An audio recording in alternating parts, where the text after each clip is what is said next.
morning, good morning, good morning. I think I saw a bit of blue sky this morning, is that right?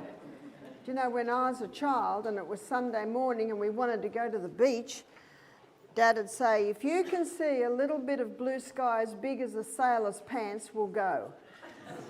I still don't know what that meant, but anyway. A bit of blue sky is great. Well, we went down and had our dunk this morning, and it's up another foot. So the creek was up a foot yesterday, and it's up another foot today, but you'll notice that I wasn't washed away. I'm used to going into flooded creeks, and you just stay on the edge, because there's one person who doesn't want to be washed away, and that's me. And that's why I always say about kids, you know, they don't want to be hurt, so there's a natural caution that they do. But, you know, let them go, let them climb the trees, let them go on the biggest jumps. And I'm speaking mostly to women because there's something in us to want to nurture and protect. Well, that's really good here, okay, but when they get to about here, let them go a bit, let them go a bit. And I know so many women who say to their sons, no, that's too dangerous. Do you know, if you say to a boy, that's dangerous, that's exactly what they want to do. Because that's the way God made males, okay? That's the way he made them. And there's a book called Men of Steel, Men of Velvet. And of course, that's what every lady wants. She wants a strong protector, but she also wants a tender man. So I say to mothers, we don't want to raise wuzzers. Do you have that word? Yeah. So let them go, let them do those jumps, let them. And you know, when they fall and they get a scrape, the boys are so proud of their scrapes. Have you noticed? I know one of our workers, his boy was coming full pelt down the hill, and that's why I say to mothers, just look the other way. That's what I do. I just look the other way. Full pelt down the hill, and of course, sometimes they go over. Oh, they're so proud of that scrape. And I remember I saw this young boy the next day and I said, whoa, you got a good one there? And he said, yes, limping along. And that's a great introduction to our classes this morning. And I'm so excited that I have the privilege to spend 2 hours on hormones because I'm able to explore it in great detail. And I was at a function about a month ago, and about 6'3", big guy came up to me before the hormone lecture, and he said, I've just got one question. Do men have hormones? I said, they do. He said, I'm coming. Men and women have hormones. But as I have mentioned several times this week, our body runs according to precision balance. And when that balance is thrown out, we've got problems. So I'm going to begin by going through some of the symptoms of a female having a hormonal imbalance, and then I'm going to list some of the symptoms of a male having a hormonal imbalance. So probably the first sign that a female might have a hormonal imbalance is when she starts to develop breasts at the age of 8. Hey, something's wrong. And usually within a year, that 9-year-old is beginning to menstruate. It's almost as if she's lost part of her childhood. There's something wrong there. Yes, it's a hormonal imbalance. Another symptom can be very heavy periods, very painful periods, premenstrual tension. I've got some really good news for men and women right now. It's not normal. Yes, and today you're going to find out how it can be eliminated. So many people think it's normal. It is not. And I had one lady said to me, she said, thank you for giving me my daughter back. Well, I didn't give her a daughter back, but the information I gave her showed her how to balance her daughter's hormones, because she said at the age of 13, she grew horns. She said within a couple of months, the horns went down. Yes, it is not normal. Remember, Newton's third law of motion: to every action there's an equal and an opposite reaction. Proverbs 26 verse 2 states that the curse causeless shall not come. There is a reason for these. And that's what we're going to be looking at this morning. So another symptom of a hormonal imbalance can be endometriosis. It can be fibroids in the uterus. It can be cysts on the ovaries. Let's go a little bit more serious now. Osteoporosis, thyroid problems, breast cancer, uterine cancer, cervical cancer, ovarian cancer. Yes, these are some of the symptoms. And another one is depression, insomnia, anxiety. Whoa. And you can have 20 women all with a hormonal imbalance, and they can all have different symptoms because we are all so different. And that's why I believe God meant for each one of us to be our own doctor. And part of being your own doctor is to listen, is to observe what your body is saying to you. And we are not taught this. It's probably the hardest thing that I have to do is teach people to listen. So what about a man? Can a man have a hormonal imbalance? Oh, I forgot to add one more on the end, because you're almost not allowed to talk about this in Australia. But I'm in the country. I find country people are a little bit more open to talking about such things. I'm just having a look. No, there's no policeman out the door and there's no media there. When a woman is masculine, you see what I'm saying? You're almost not allowed to talk about it. It can be a hormonal imbalance, too much of the male hormone. I'm just talking about the basic science here. I'm not talking about the ethics or the morals of it. I'm just telling you the science. Let's go to a man. What can be some of the symptoms of a man having a hormonal imbalance? It can be low sperm count.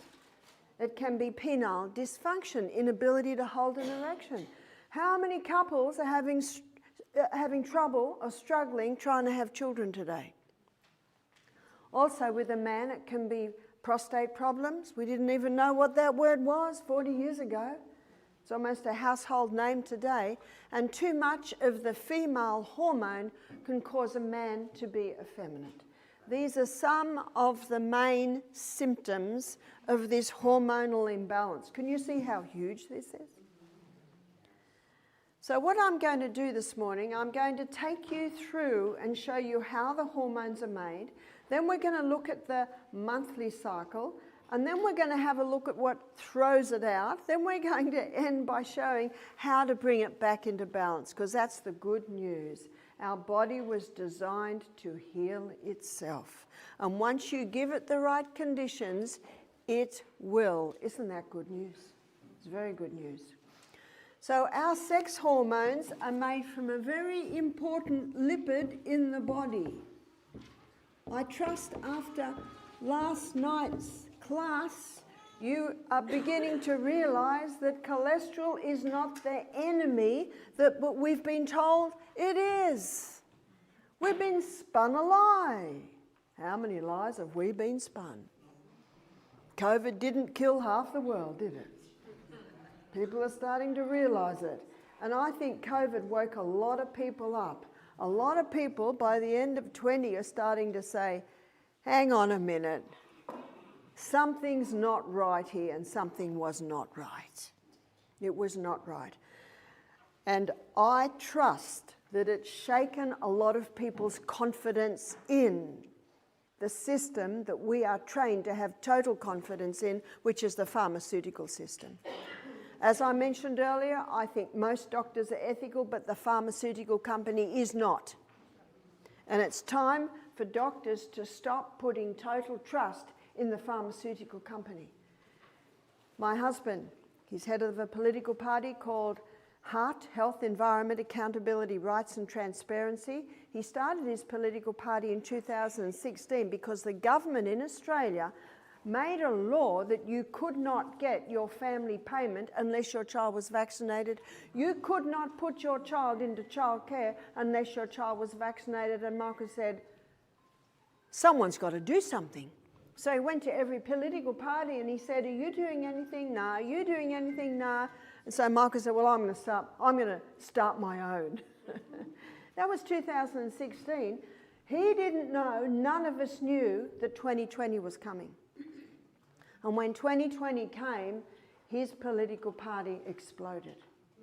It actually mushroomed because so many people are going, hang on a minute, the government has no right to mandate this. It's time to question, and question we must. From cholesterol, and I trust that a lot of people threw something in the bin last night called statin drugs. It's a good place for it to be, or you call it the trash can, yeah? Because that's what it is, it's trash. From cholesterol, the body makes pregnenolone, and it is from pregnenolone that the body makes a very important hormone, and you will see the importance of this hormone as we go through these classes this morning. Progesterone is a very important hormone because it is the precursor of all the other hormones. It's the precursor of the female hormone called estrogen, so we call this the daughter, because a great name for progesterone is mother. So progesterone is mother hormone. So mother hormone gives birth to the daughters, estrogen, gives birth to the son, testosterone, but also mother hormone, progesterone, is also the precursor for our adrenal hormones. These are our fight and our flights. The role that estrogen plays in the body is that of a cell proliferator. Cell proliferator means causes massive cell growth. And as we go through this class, it will make sense to you. And I'm so glad that I'm giving this class before I give the class tonight on cancer. The Australian Cancer Foundation have stated that estrogen is a known human carcinogen. Why does it say that? Because estrogen's role in the body is that of a cell proliferator, causes massive cell growth. So if someone has got cancer cells in their body and they've got high estrogen, what's that going to do to the cancer cells? Yeah, and that will make a little bit more sense as we go through this, and we also look at that tonight. I'm going to explain the monthly cycle like a dance. Dr. John Lee is probably the first doctor that blew the whistle on what was happening with hormones. And this is in about the 1980s. He's passed now, but if you Google Dr. John Lee, you can still see some of his podcasts. And he explains the monthly cycle like a dance. And it's like a dance. Different players come onto the stage at different times of the month. So let me introduce you to the star players. One player is estrogen. And estrogen's role is that of a cell proliferator. It is estrogen that causes that skinny young girl to develop into a beautiful, shapely woman. But if the estrogen levels remain high, the beautiful, shapely woman can now get out of shape the other way. I liken estrogen to fire and water. Good slave, bad master. It's almost a little bit like the carbohydrates we've been looking at. Good slaves, bad masters. It shouldn't take up the main part of the diet. It should be a part of it. So as with estrogen, it's not bad. It's only when it's in high amounts. And we're going to look at how that could be in a minute. The other player in this monthly dance is progesterone. And progesterone, I did my push-ups this morning. Progesterone's role in the human body is a few, but an important one is progesterone's often called happy hormone. And we've got a saying in Australia that a lot of ladies don't like, happy wife, happy life. Because the fact is, if the lady in the home is contented and happy, that affects everything. But there are many ladies today who are lacking progesterone, they're lacking the happy hormone, and they're miserable. And we're going to look at why that would be so. But the best part of this morning's classes is how you can bring back the balance. But to understand how to bring back the balance, we need to understand how it works and what throws it out. So it's a 28-day cycle. And the first week of this 28-day cycle is the week that a woman begins to menstruate. So day 1 of this monthly cycle is the day the woman begins to menstruate. And when the lady begins to menstruate, the progesterone levels are backstage. Day 1 of the monthly cycle, as a lady menstruates, her estrogen is also backstage. But by day 7, estrogen levels rise. Estrogen is now the star player in the monthly dance of the hormones. What effect does this rise in estrogen have? We're going to go to the stage now where this monthly dance is played out, which is the reproductive organs of a woman's body. This is the uterus, this is the cervix, these are the fallopian tubes. The fallopian tubes are 2 little tubes that come out of the top of the uterus. They have filaments on the end of them. By a ligament, the ovary is connected to the side of the uterus, and this is the birth canal. So at this time of the month, remember the first week the bloodness came away. So with this rise in estrogen in the second week of the month, that high estrogen is causing massive cell growth in the lining of the uterus. So with this rise in estrogen, we've got the blood nest building up. We've also got estrogen stimulating some eggs in the ovaries to fully develop. Estrogen also causes a form of lubricant to be released in the birth canal. Around day 14, with some women it'll be day 15 or day 13, a fully developed egg bursts forth from the ovaries. The little filaments on the end of the fallopian tube pull that egg up. So the egg starts to move up the fallopian tubes. Those fallopian tubes are ever moving like this, causing the egg to move up. Now the hole where the egg bursts forth, it develops a blister. And that blister is called the corpus luteum. I'm writing it in green because corpus luteum is the main site of progesterone production in a woman's body. Can you see the importance of a woman ovulating every month? Because when she ovulates every month, corpus luteum is made. And when corpus luteum is made every month, that maintains progesterone levels. And as you will see, progesterone must be number 1. Progesterone as mother hormone must be number 1 because she's constantly keeping the other hormones where they should be. In fact, progesterone plays a protective role on her son, testosterone. So what's happening now with the development of corpus luteum around day 14? We've now got a rise in progesterone. So coming into the 3rd week of the month,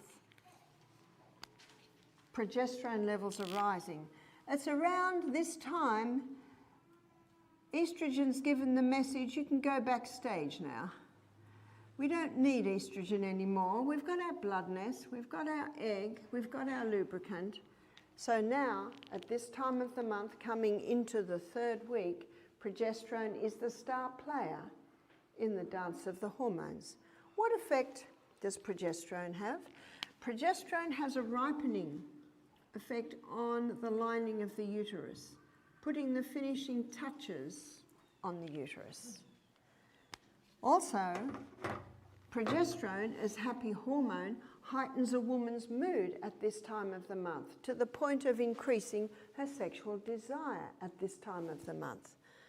But progesterone has another effect, and that is on the cervix. So I'm going to magnify the cervix to show you what happens with the cervix. The cervix is like a soft cushion with a little hole in the middle. And looking at it from sideways, it has soft sides and usually a mucus plug there. And every lady that's had a baby knows that what labour is it's a thinning of that cervix, then a pulling up up of that cervix. And sometimes that can take a day or two, but ideally it takes about 5 hours. So it's really good when a woman is going to have a baby and her husband to know this, to know that. And that's why if I was a lady having a baby and she'd have a strong contraction, I said, I think that one did a lot. Start to picture that cervix is getting thinner and thinner and thinner, and then it's coming up, up, up. And when that cervix is fully opened, then the baby comes through. I know my daughter Jessica often describes the cervix when a lady's in labour or going into labour, it's like a peach. And you know, when a peach is ready to eat, it just falls off in your hand. And that's why I say to women, don't allow them to induce you, because you got to wait till that baby's ready. But it's been 2 weeks. Yeah, most of my babies were 2 weeks late. And guess what? When it's ready. And sometimes the dates can be mixed up. So please let it wait. That baby will come. And I know what it's like in those last 2 weeks when you're 2 weeks over, and people would ring me up and say, have you had the baby yet? I said, no, I've decided not to have the baby this year. Because waiting, and that's why I say, get on with life. But sitting around waiting for this baby, it's supposed to come yesterday and it's not here today, it drives you crazy. It comes when it's ready. But that's what labour is, a thinning of the cervix and a pulling up. At this time of the month, coming into the 3rd week, there are changes in the cervix. The cervix now comes up a little tighter, the mucus plug goes, and a special form of lubricant is released around the cervix. And this cervix is designed specifically to facilitate the entry of sperm up into the uterus. So the stage is set for the entry of man. Did you know that with one ejaculation, between 2 and 500 million sperm are released with one ejaculation? It's the smallest cell in the human body. And if that sperm meet this cervix, not easy to get through, but it's such a tiny, tiny cell, some do. But if the sperm meet this cervix, that lubricant literally grabs it and shoots it up. And it's got a long journey, long way to go. It's got to travel way up through the uterus, and some go down the wrong road and die and get absorbed away. Some of them go, there's no road map here. Some of them go down the right road. Aha, they've found their prize, which is the egg.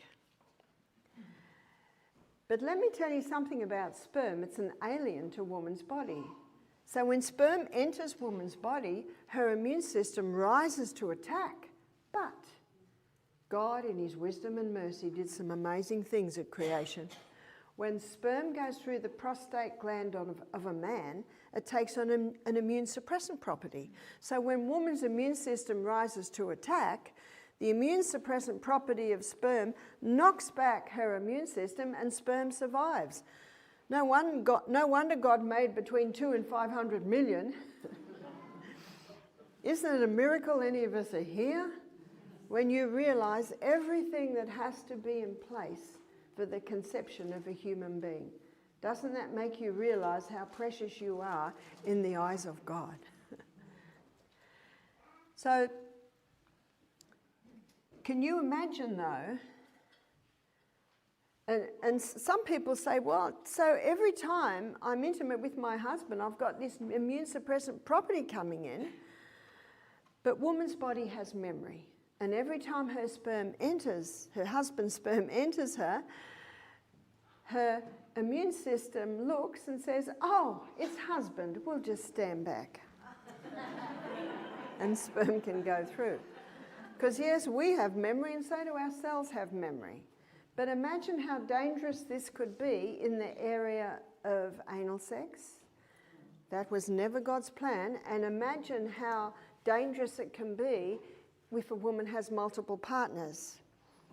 So we are all adults, and I'd like to tell you something else about this, is that The birth canal is a muscular system and it can take a beating. But the colon is not. And so it cannot take that beating as happens in the sexual act. And you'll find that many people that partake of this type often get health problems that you can attribute to the sperm entering that area and the activity in that area that was never in God's plan. I'm just giving you the basic anatomy and physiologies of the human body. So what happens with conception? The covering of the egg looks like this.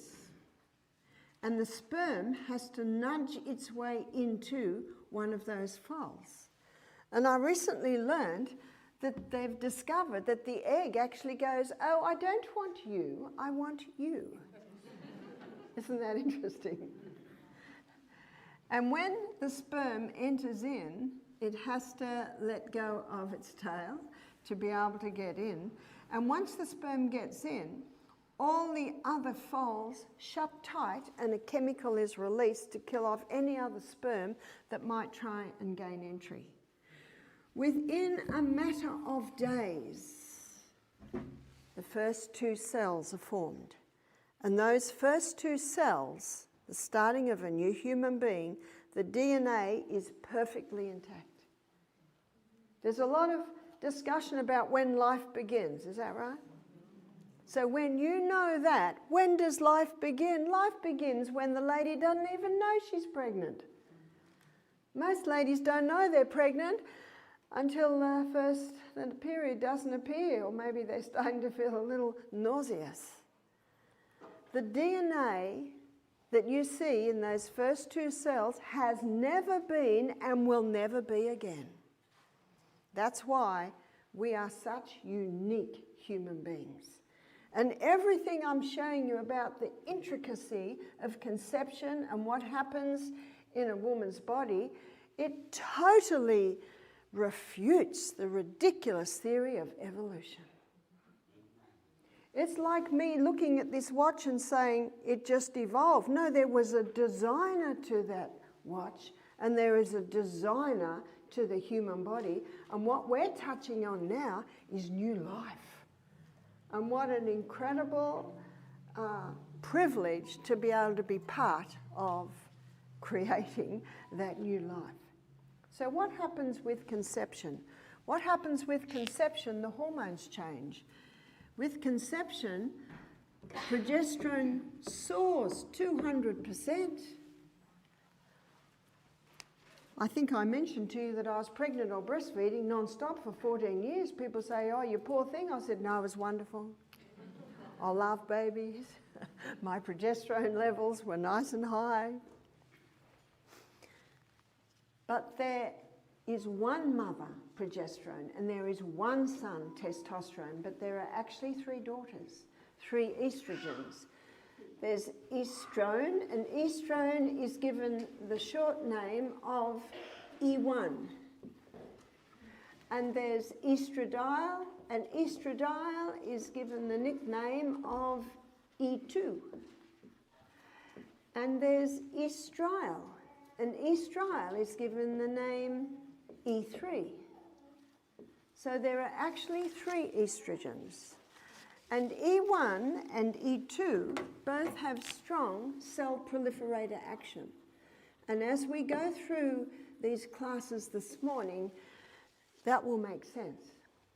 But estriol is a delicate estrogen, and it's estriol levels that rise in pregnancy. But what happens if there's no conception? If there's no conception, then by day 26, estrogen drops right down, totally off the stage altogether, and progesterone drops down. And when both of these levels drop down, the blood supply to the uterus is cut. And when the blood supply to the uterus is cut, the bloodness comes away. And we are once again at day 1 of the monthly cycle.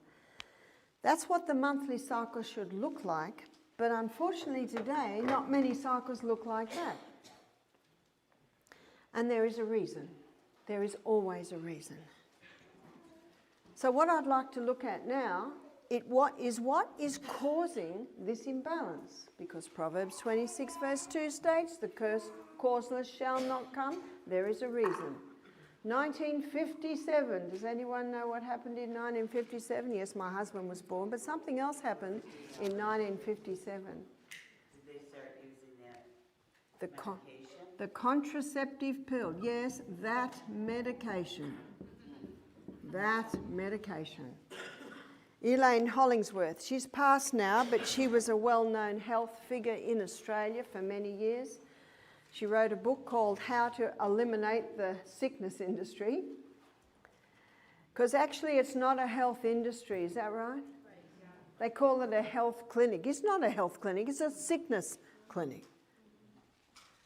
These aren't sickness classes, these are health classes. Because they're showing you how to get healthy. But she maintains that the pill has caused the mass murder of millions of women. And I'm going to show you why she said that. What is the pill? The pharmaceutical companies grow acres and acres of Mexican wild yam. It's a relative of the sweet potato. And Mexican wild yam contains a plant chemical called diosgenin. And diosgenin, in a laboratory, can be converted to progesterone. It's called progesterone because it has an identical molecular structure to the progesterone that our body makes. But the pharmaceutical company cannot patent that. It's like tonight, when we look at cancer, we're going to look at how cancer thrives in an acid environment. And there are some who are using sodium bicarbonate to help conquer cancer, because sodium bicarbonate is the ultimate alkalizers. If you can alkalize, you can negate that acid environment. But the pharmaceutical company cannot patent sodium bicarbonate. When we went on our journey through the gut, do you remember the pancreas releases sodium bicarbonate to neutralize stomach acid that comes through? The pharmaceutical cannot patent sodium bicarbonate, and the pharmaceutical company cannot patent progesterone. They can only patent something they create. Something new. So what they do is they add a few more atoms in one area and they came up with a synthetic estrogen. That's what the original pill was. It was just straight estrogen. So I want to show you what's happening. When a woman's on the pill, she takes the pill for 3 weeks a month with this synthetic estrogen. And then for 1 week of the month, she takes a sugar pill. So let me show you what's happening in the 3 weeks that she's taking this estrogen pill.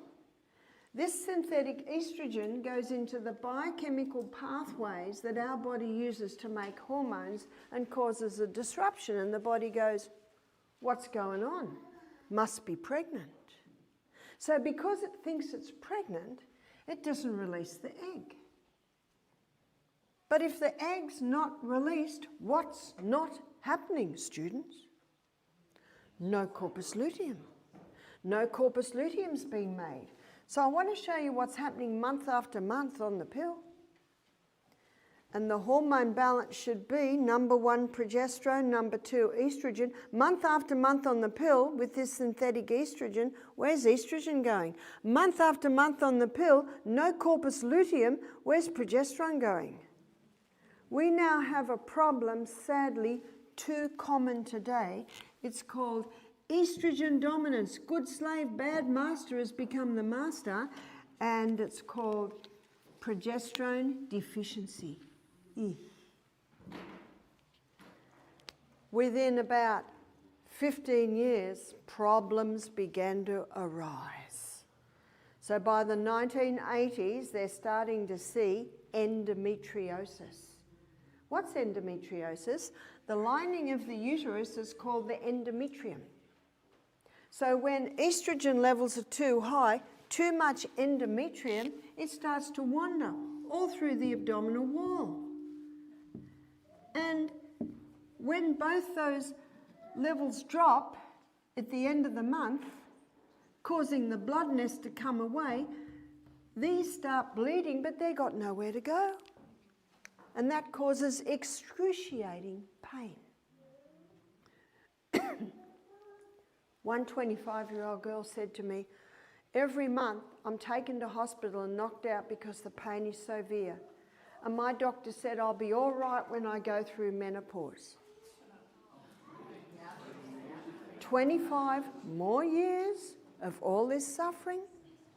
I was in Germany earlier in the year, and a young woman came up to me. She said, I came to your lecture last year. She said, I think she's only about 25, 26. She said, I got endometriosis. I've already had 2 operations. You know what the operation is? I used to work in operating theatre. It's a diathermy needle and it burns. They go in there and they burn all the little pockets. Does that fix the problem?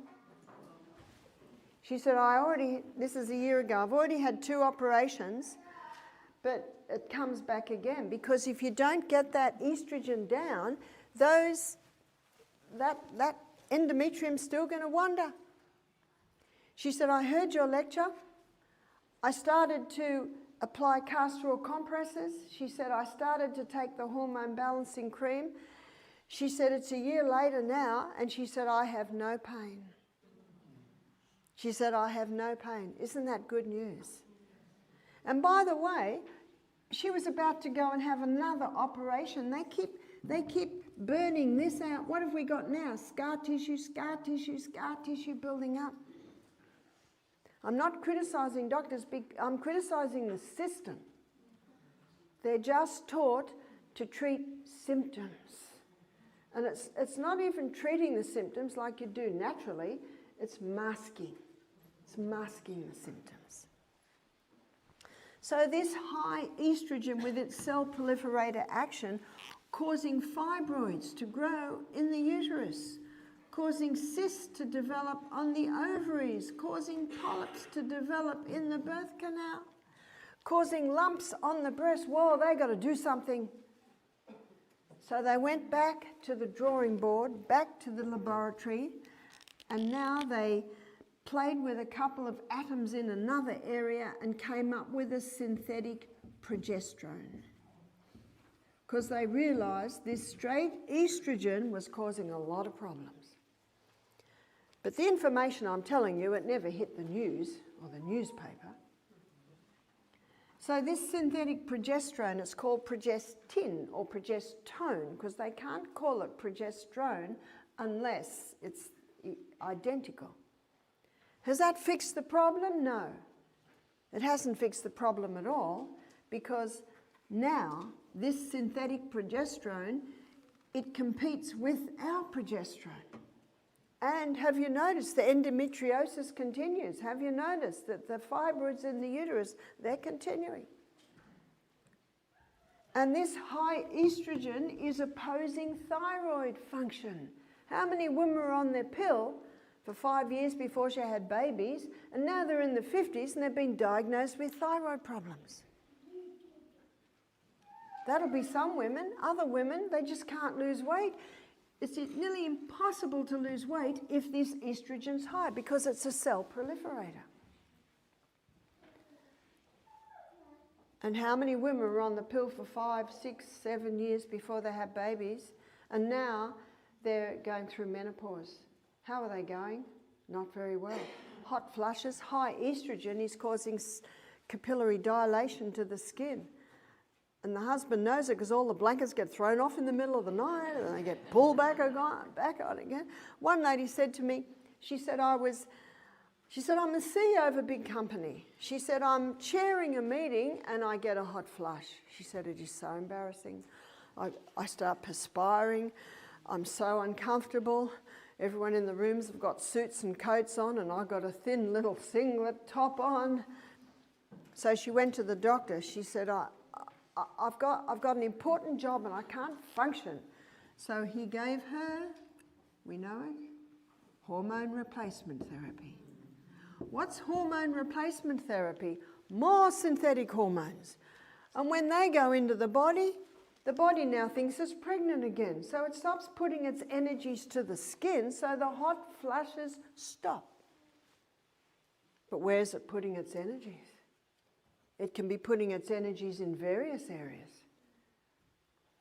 She's happy because the flushes have stopped. She still is finding it hard to sleep because the progesterone levels are low. She gets a bit anxious at times, but at least the flushes have stopped. She can't lose weight. And when she has sex, it's painful. And she has no desire for it. It's painful because there's no lubricant. And the cells that lining the birth canal are so tender. But she's not having the hot flushes. And the doctor comes on with something else. It's called this latest injection to lose weight. I'll tell you what, it's dangerous. And antidepressants. Drugs never cure disease. They just change the form and location. They mask the symptoms, and the symptoms are there for a reason. It's your body saying, excuse me, can you do something? And now you've just silenced it. And it's trying to tell you, but you can't hear it because the symptoms have been silenced. So this lady who was given HRT, after 6 years, she notices a lump in her breast. She goes to the doctor, confirms she has breast cancer.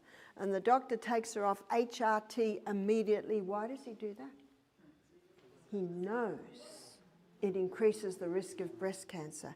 And you say to him, well, why do you do it? And he'll say, well, not every woman will get breast cancer. And it relieved her. Well, you ask the woman, what would you prefer? Hot flushes or breast cancer? What's the answer? Bring on the flushes. I'll get a black lace fan, and I've seen quite a few black lace fans.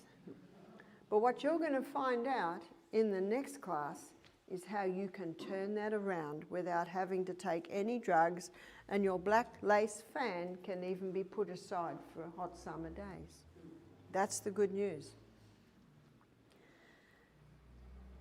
You see, what the doctor does, he gives this because the pharmaceutical companies tell him, and they will tell him, oh, the risk of breast cancer is so small.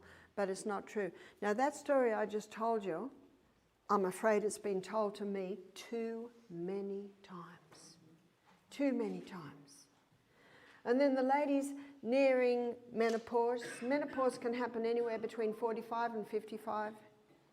And she's having such heavy blood loss. What's the answer?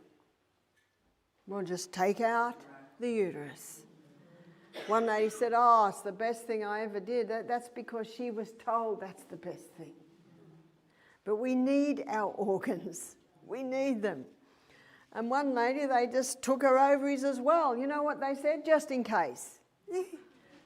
Let's take the head off just in case we get a brain tumour. Doesn't work. That doesn't make any sense to me at all. But the body is so amazing. What an incredible creation it is. Because when the ovaries are gone, which is where the hormones are made, then the adrenal glands kick in and start making hormones. And the adrenal glands sit on top of your kidneys, so here at the back. So isn't God good? When we go through menopause, the hormones drop. The body still makes them, but if that balance is out, when you go through menopause, it's still going to be out. One lady said, but I was on the pill 30 years ago. I said, yeah, 30 years ago they were out of balance and they're still out of balance. But this high estrogen is also affecting the bones. How does it do that? Progesterone stimulates osteoblast cells. Osteoblast. What's osteoblast mean? Osteo is bone, blast is new. Progesterone is responsible for the growth of new bones. Whereas estrogen, the cells it stimulates, is osteoclast. What's osteoclast? Osteo is bone, clast is basically clasting and taking away the old bone. Now, when our hormone balance is, as I drew first, estrogen at this time of the month, estrogen at this time of the month is taking the old bone away. And then it drops, and then progesterone comes along and puts in the new bone. But with this new imbalance that we're seeing with so many, estrogen up here is taking away too much bone, and when it's time to replace the new, well, there's not much. And how many women were on the pill when they were, in their teens, 20s, and now they're in their 50s and they've been diagnosed with osteopenia? That's the start of osteoporosis. Never linking the fact that it was that pill. Because there are countries that don't take synthetic hormones, and osteoporosis is a word they don't even know what it is. And if you go to the Hunsas in the Himalayan mountains, it's reported to be one of the healthiest people. It's really hard for McDonald's to get up there.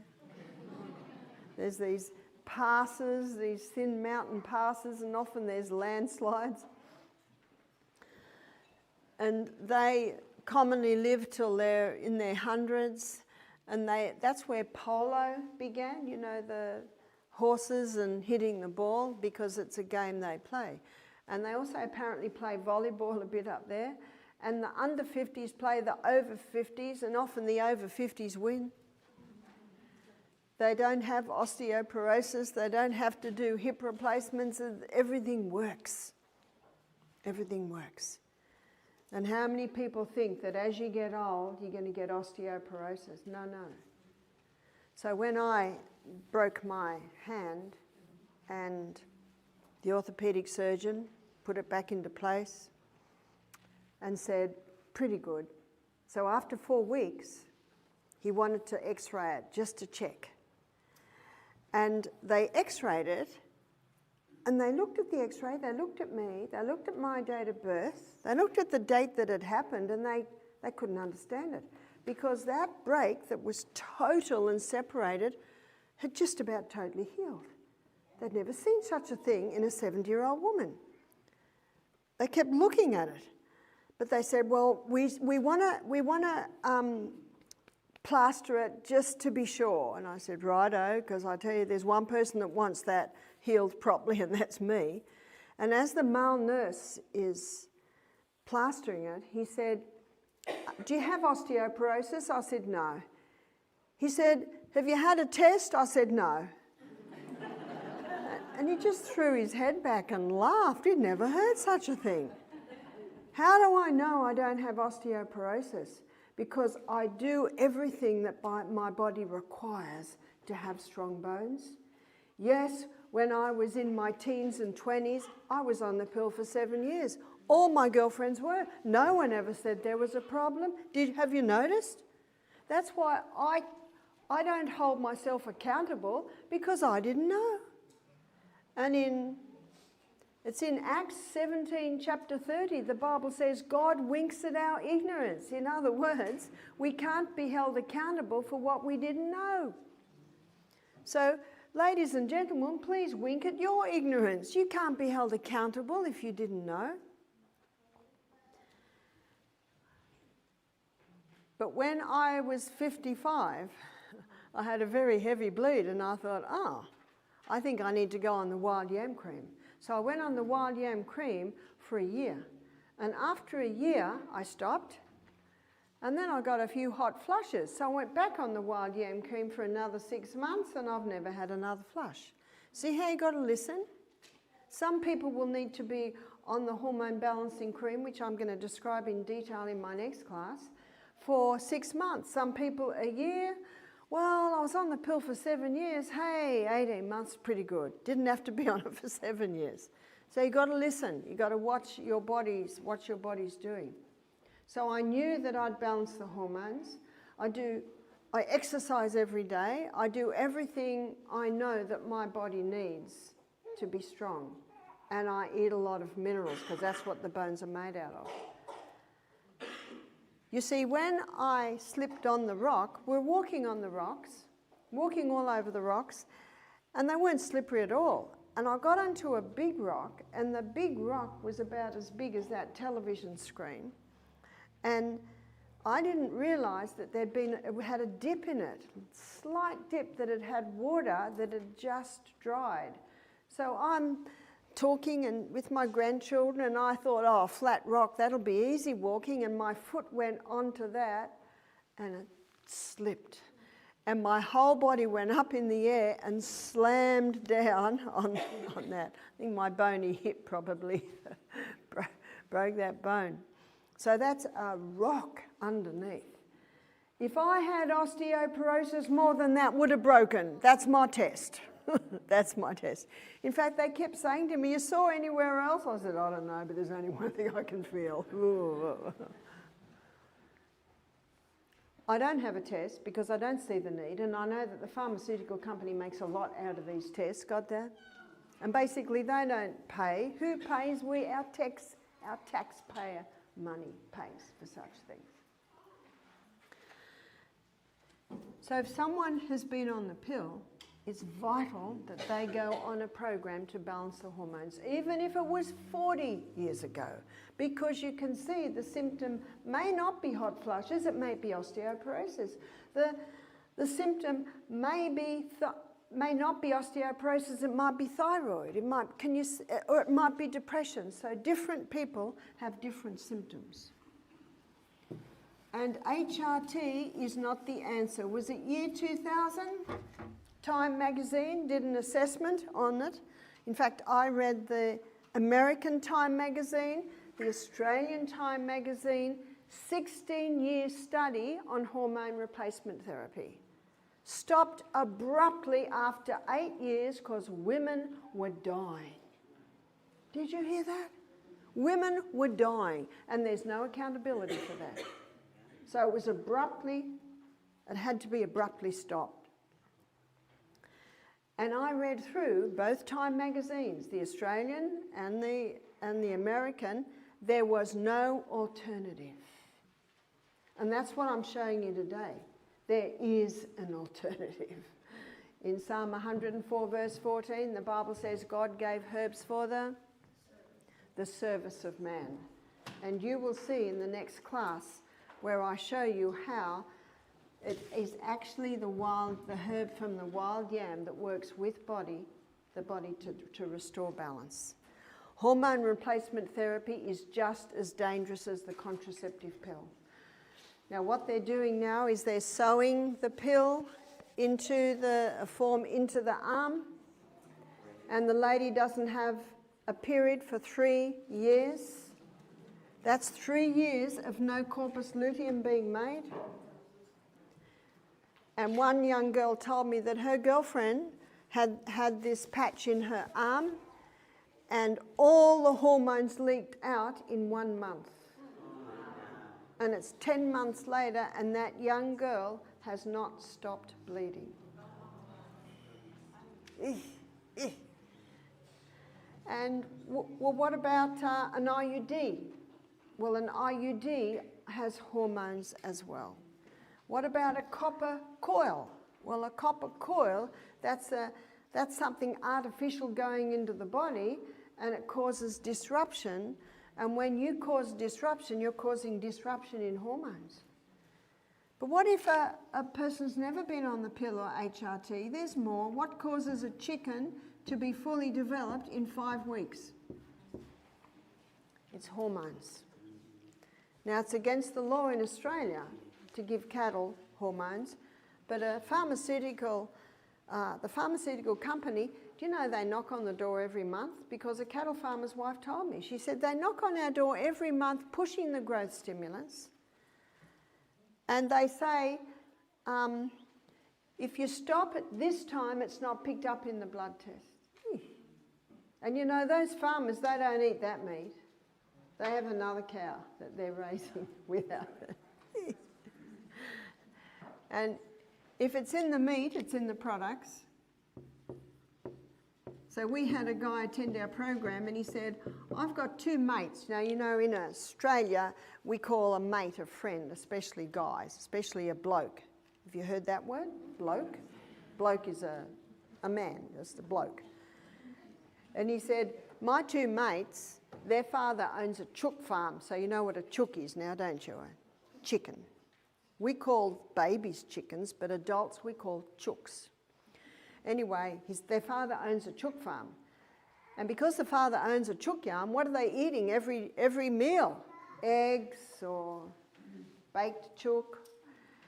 And he said, these two guys, one is 26, one is 28, one is 6'6", the other is 6'4", and the mother's 5'2", and the father's 5'10". Where'd that come from?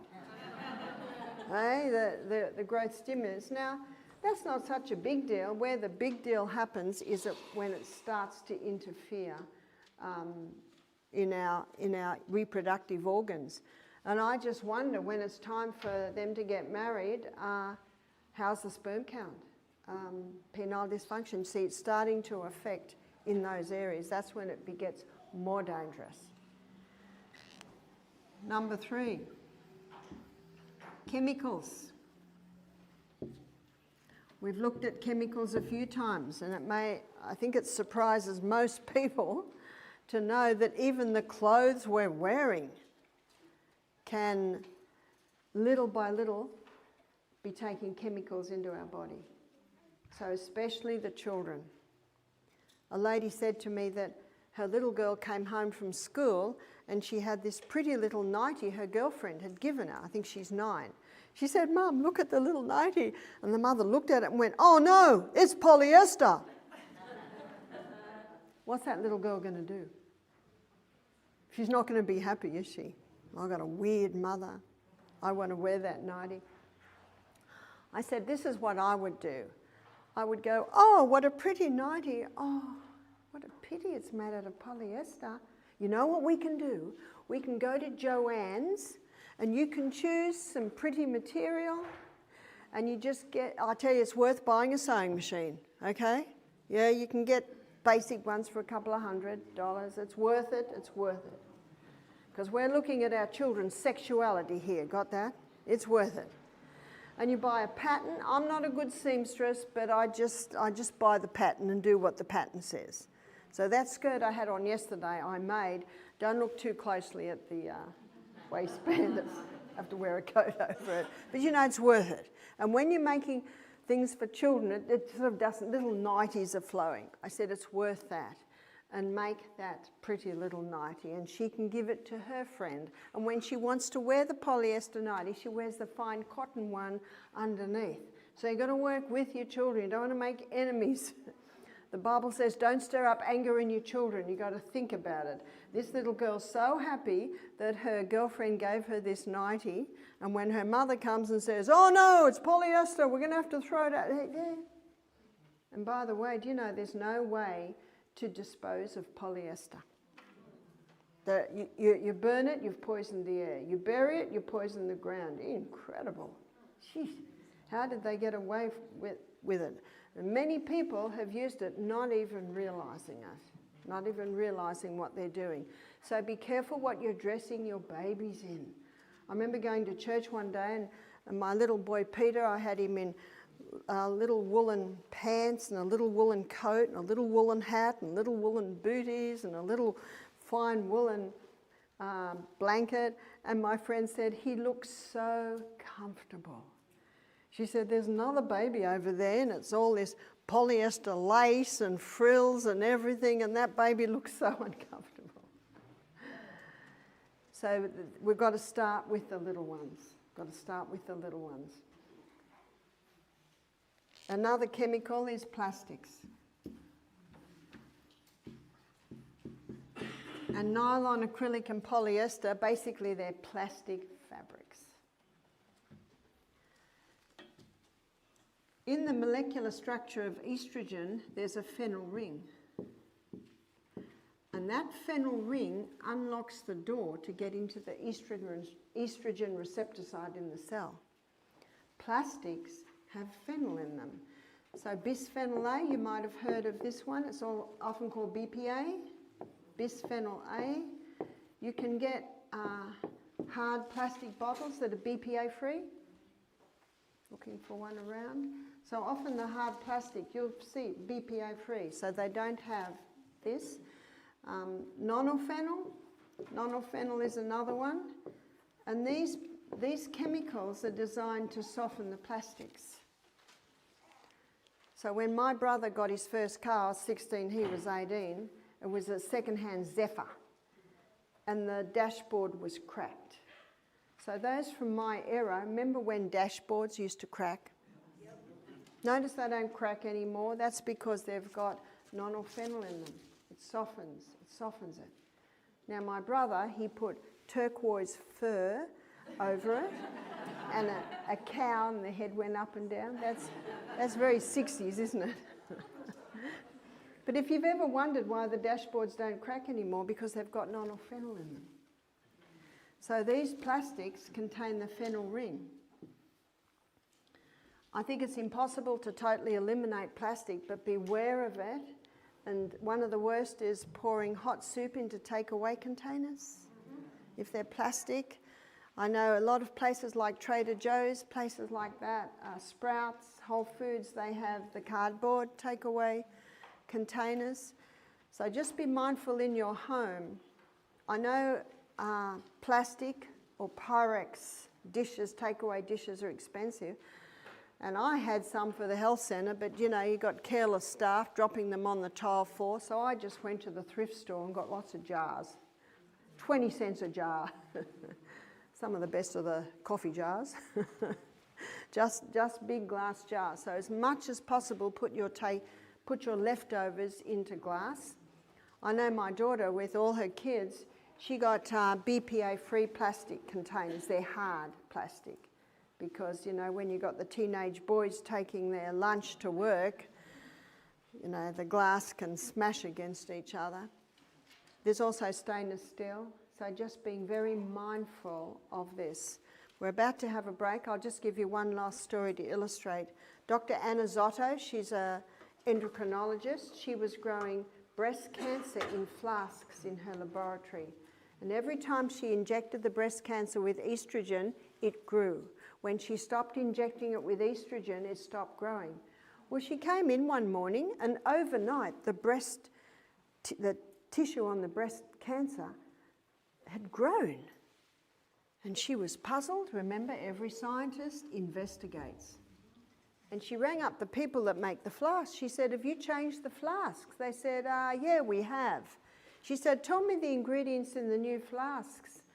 They had nonylphenol in them. So the phenol in those plastic flasks was feeding the breast tissue. And when Heathrow Airport lost my bags for 5 weeks, yes, in 2022, I had to go and buy a few new clothes, and I wanted to buy a cotton bra. And I went into a big not supermarket, but where you buy clothes. I would say 85% of the bras were made out of nylon, acrylic and polyester. I had to really search to buy a cotton bra. If every lady in this room only bought bras made out of natural fibre, we change the industry, because we, the consumer, have power. And also the young girls, as they're developing, make sure that it is cotton bras, because it is estimated 1 in 4 women today have or will have breast cancer. Now, as you'll see, there's a few factors. One is the high estrogen, but another is the bras that they're wearing. So it's time to change.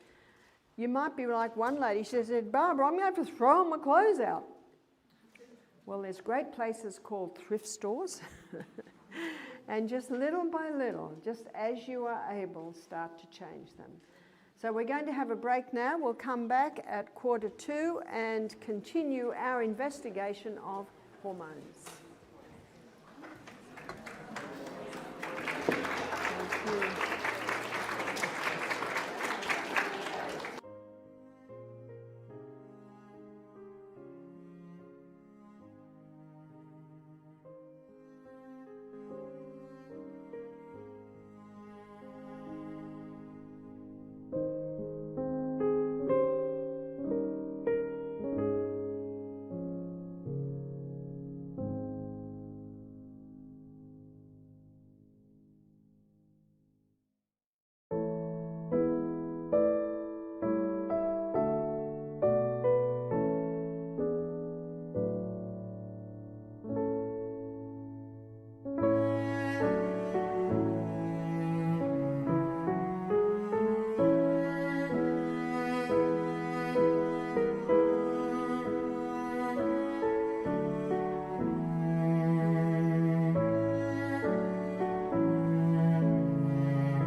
looking for a whistler.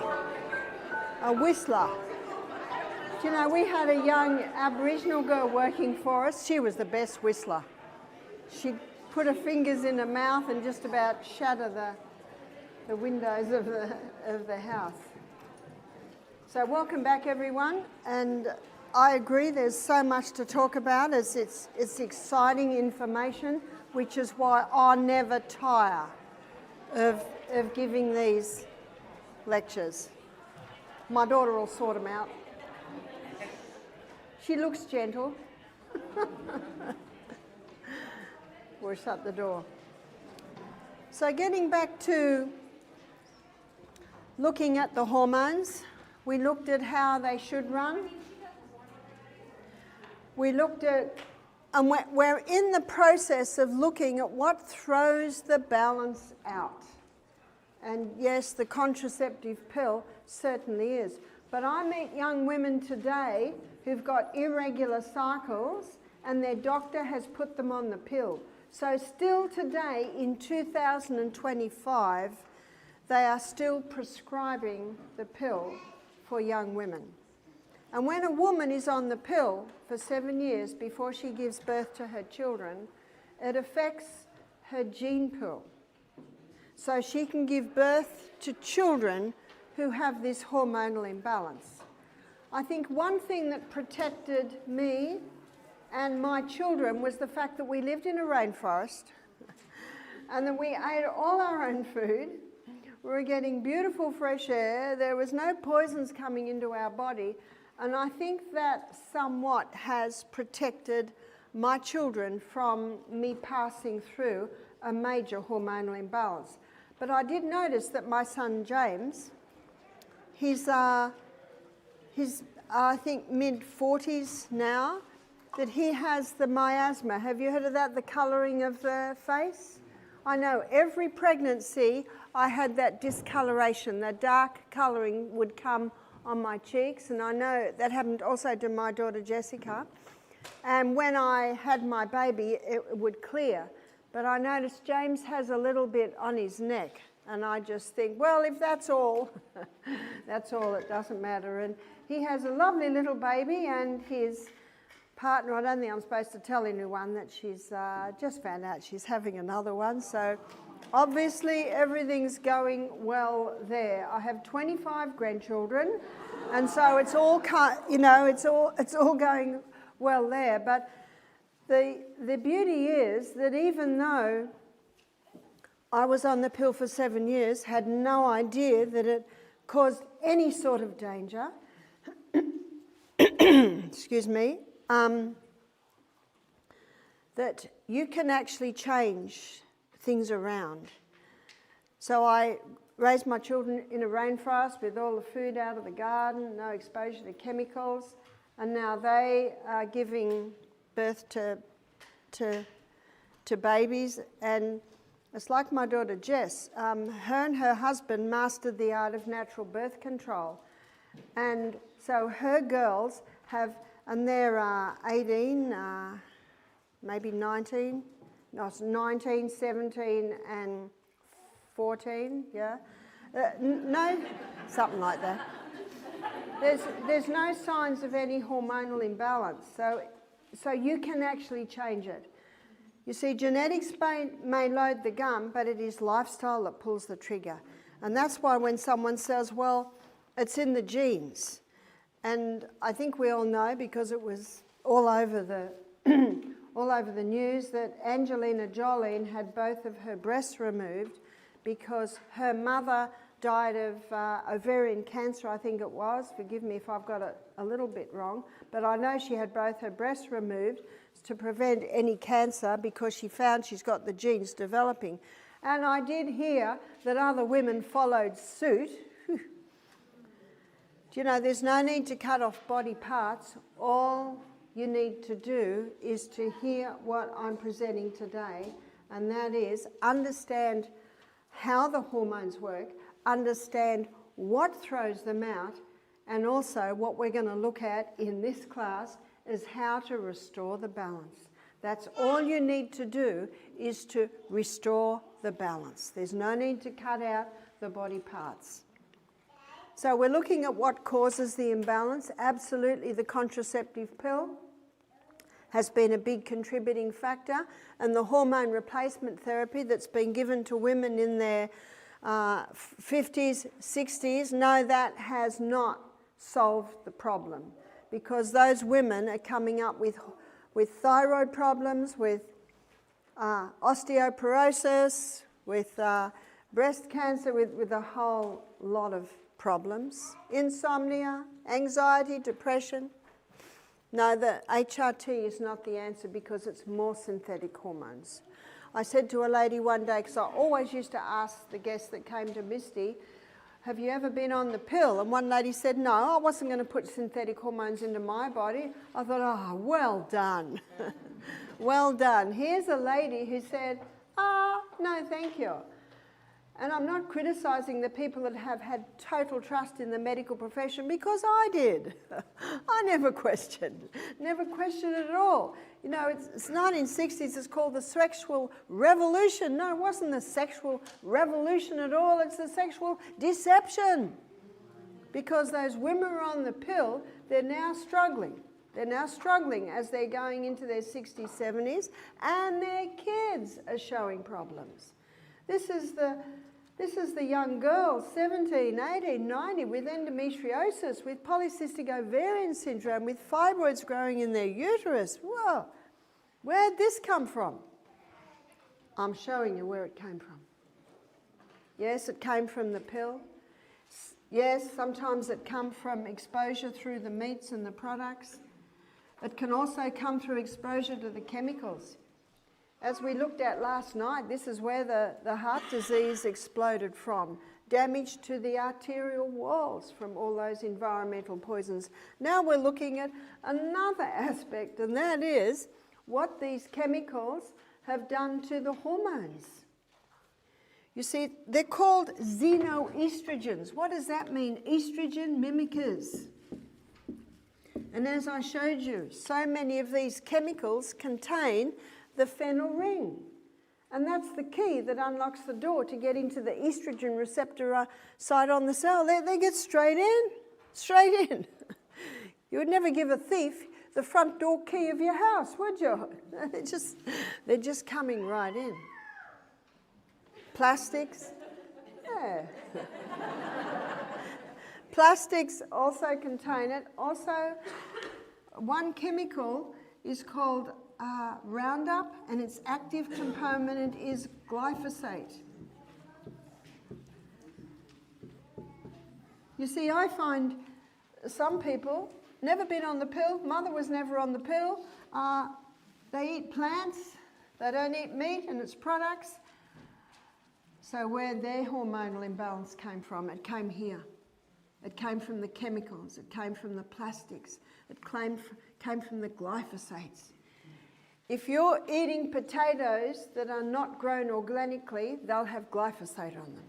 Because what they do is they kill the tops of the potato plant so they can harvest the potato. And what do they kill it with? They kill it with the glyphosate. In some countries, it's been totally banned, some European countries. I was reading that it was banned in Sri Lanka in 2015. And when my graphic designer, he explored everything I say in my book and puts quotes in it. That's why it took nearly a year for him to edit it, but we've got it.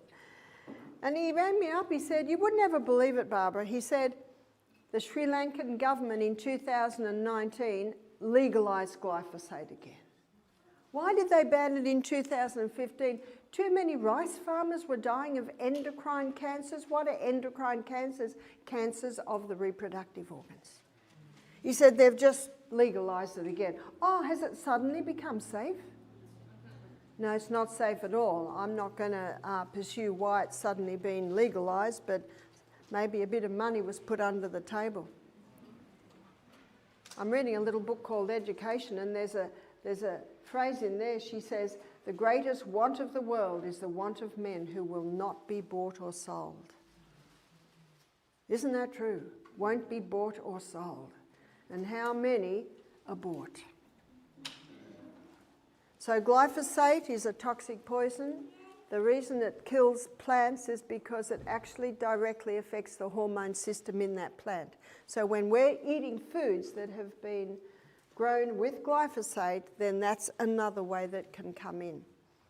Last night, or yesterday, I talked about molds and funguses. There is a mold that has a fungal waste called xerolone. And xerolone, I think it's zearalenone. Zearalenone directly affects the hormones. See, and we'll talk about it a bit tonight when we look at the link with cancer, every mold waste has a different effect on a different body part. I talked about Dr. Colin Campbell, and he found children were dying of liver cancer between 8 and 10 years of age. And he found it was the aflatoxin that was coming off the peanuts. The mold is called aspergillus, the mold waste is called aflatoxin. It directly affects the liver, whereas zearalenone directly affects the hormones. So what they did is they made an anabolic agent out of this called zearolol. And they were giving it to animals, causing them to grow because it has an estrogenic effect. And in Puerto Rico in the 1980s, they found that little boys and little girls were going through puberty at 5 years of age. So they were investigating, and they discovered that the mothers in pregnancy were eating meat that had the growth stimulant zearolol. Zearolol is the anabolic agent made out of zearalenone. And they did not think they had to test that because it's from a mold waste. It's not a chemical. And so they quickly stopped using the zearolol, but meanwhile you've got a whole generation of people with this major hormonal imbalance. As a mold waste, the grain is tested for zearalenone because they realise how this directly affects the hormones. But America and Australia grow so much wheat, and it can't have zero zearalenone in it, otherwise no wheat would pass. You see, the problem arises in a cold frosty morning and a hot sunny day when you've got tons of wheat sitting in the silo. Can you see there can be some mold growth? Another reason why we shouldn't be eating, if you do eat wheat, make it a very small part of your diet, because this is another aspect. And the other aspect of wheat is that most of it is grown with glyphosate. So this is another contributing factor to this hormonal imbalance. What about soy? Let me give you the story on soy. Here are 3 cells. Here are 3 estrogen receptor sites on the cells. And this one is the xenoestrogen. So xenoestrogens are coming from the chemicals, the plastics, the glyphosates, the zearalenones. That's zearalenone, part of the xenoestrogens. These xenoestrogens, they're 20,000 times stronger than human. So how big's human? It just sits in the receptor site like this. How big's the xeno? It's huge. And remember, it's got the key. It's got the phenyl ring. It just gets in there. But human estrogen is 20,000 times stronger than plant. So how big's plant? It's a tiny little thing that just slips into the receptor site lining like that. And that plant estrogen is found in soy, it's found in red clover, it's found in some greens. But the beauty of the plant, remember Psalm 104 verse 14 we've been looking at all week, that God made herbs for the service of man. When that plant estrogen comes into the receptor site, it's very polite. It knocks. And it says to the cell, do you need me? And the cell says, no, we've got enough. And so what that plant estrogen will do is sit at the door. Do you know what that means? Xeno cannot get into that receptor site. But if it knocks at the door and says to the cell, do you need me? And the cell says, yes, it comes in. It works with the body. That's what plants do. God made the plant. God made the body. They work together. Medicine calls it synergism. So we don't need to fear soy. Soy can actually play a protective role, protecting our receptor sites from these xenoestrogens that we, as try as we may, I think we are all exposed a little bit to them. It's inevitable, but you do what you can. I don't worry about what I have no say over. I do what I can, and I do the best I can. I eat organic as much as I can, but sometimes it may not be organic. It's not the odd day you do it and just Roundup. Problem number one. Any food that's been genetically modified has the ability to interfere with our DNA. Robert Kennedy Jr. is doing some great things, got the mercury out of the flu vaccine. Doesn't mean the flu vaccine's safe, by the way. Looking at fluoride out of water, I hope that he's able to, and he's got so much against him. And I hope that he's also able to pass a law that food has to put on it, whether it's genetically modified or not. Monsanto is so big, they win every court case. Let's hope that's another one. But if you buy organic, you can just about be assured it's non-GMO, because the organic farmer doesn't use genetically modified seed, or he loses his organic status. So if you go for organic, you're pretty safe. So let's look at this soybean that's genetically modified to resist Roundup. And a farmer told me this. He said 5 times before market, the field is sprayed. All the weeds die and the soybean plant keeps growing. That's a bit scary, isn't it? Do you know what that means? This soybean has 5 doses of Roundup in it, of glyphosate in it. That is the soybean that will increase prostate cancer. That is the soybean that will increase breast cancer. Not because of the naturally occurring estrogens, but because of those xenoestrogens in it. A friend of mine, when we did our nutrition course together, I did my thesis on minerals, she did her thesis on the soybean. So people ask her all the time, tell us about the soybean. She's got 1-sentence answer. She said, it's real easy. God made it good, man mucked it up. End of story. And we can say that for a few things. So that's the story of the soybean. Personally, I don't have a problem with eating soy. I don't eat a lot, but if I do eat it, and I am quite partial to scrambled tofu, that's a delicious dish to have on avocado and simple needs toast in the morning, but I will only eat organic, so that's important. So now we're coming to the most exciting part of this morning's classes. How do we turn this around? Number 1, eliminate. If you don't turn the tap off, you're still going to be mopping up in the other corner. Eliminate the pill. Eliminate HRT. So how do we stop having babies popping up everywhere? Sex is 2-part, contraception should be 2-part. And I believe the lady's part is to know when she's ovulating, and her body will give her 3 signs.